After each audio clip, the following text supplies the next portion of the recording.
hello po sa mga sumusubaybay dito sa channel neto. Gusto ko lang po ipaalam na noong 2019, nung tinatag ko yung aking company, ay wala po akong masyadong capital. Kahit hanggang po ngayon. So, ang talagang faith lang ang nagpatuloy, pati na rin ang mga utang sa mga kaibigan na hanggang sa ngayon ay hindi ko pa nababayaran. So, ang mga bagay din na halimbawa, ang mga financial burdens ng bawat organization, may kanya-kanya tayong paraan para makaahon doon.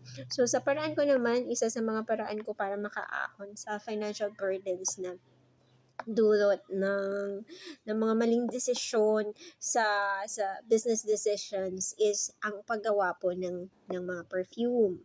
So mayroon po akong ginawang perfume para sa mga kababaihan dahil gusto ko mabango ako gusto ko mabango.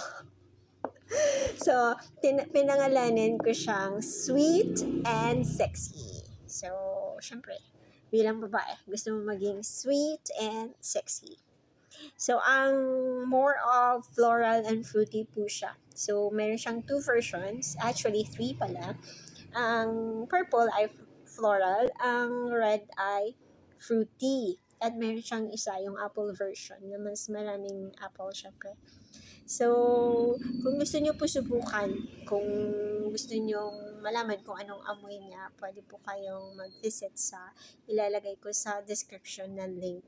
So, ito po ay paraan ko para makaahon kahit paano sa mga financial burdens na dulot ng company at maging ng mga personal kong pangangailangan. So, kung nais niyo po ko tulungan, pwede kayong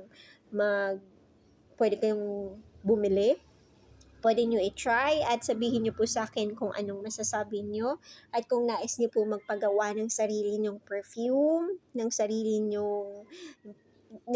nyong amoy na babagay sa inyong character, pwede ko po kayong gawan at reasonable price. Just let me know. So, read the description and let me know. God bless you all in Jesus' name.